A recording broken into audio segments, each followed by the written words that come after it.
Stanford really values community and really values the ability for students to work together to make an impact on the world.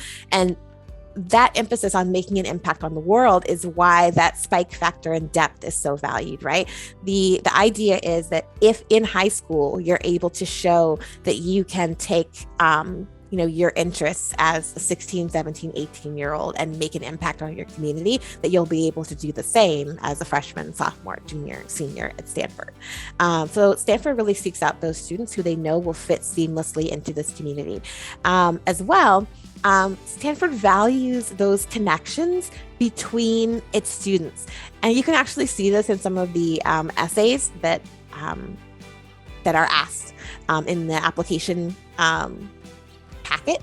And we'll talk more about those in the next session. But off the top of my head, one question that is asked to applicants is write a letter to your future roommate. If you're accepted to Stanford, imagine that you got the notice that you'll have a roommate for your freshman year, and write a letter to them explaining who you are and why you're excited to meet them. I think this question really shines a light on what Stanford looks for, because you're being asked to write a letter to someone else who has these strengths, right? Someone else who's been admitted. They'll have the same intellectual fire as you, maybe different interests, but that same level of depth of interest. And you're being asked to write a letter in order to show, how would you build community with them, with another student who's just as brilliant, just as smart, who you've never met before. How would you find common ground? So that being an essay question, that's also what Stanford looks for in real life from its students, right? Those who will find common ground with other Stanford applicants, not just applicants, other Stanford admitted students, right, from all over the world who are on campus to make a huge difference and to make a change.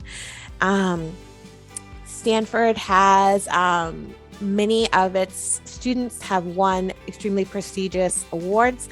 You may have heard of the Rhodes Scholarship, the Marshall Award. These are given to college seniors in order to go out into the world after college and make a difference. Stanford students are definitely committed to doing good in the world. And of course, there are also athletic awards that Stanford students have won as well. Jumping back though, I think that what really assists with any student's application to Stanford is that mixture and that merging of clearly evident academic merit, extremely high scores, extremely high grades, plus being involved in your school and your community deeply, having that spike factor and really taking your experiences forward.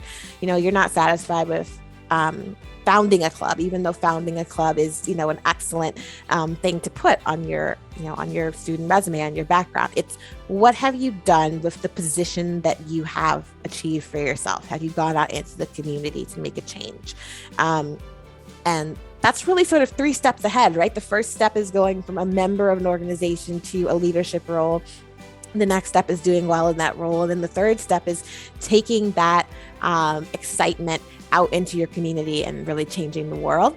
I think Stanford looks for that sort of tertiary step beyond just involvement in your school and community.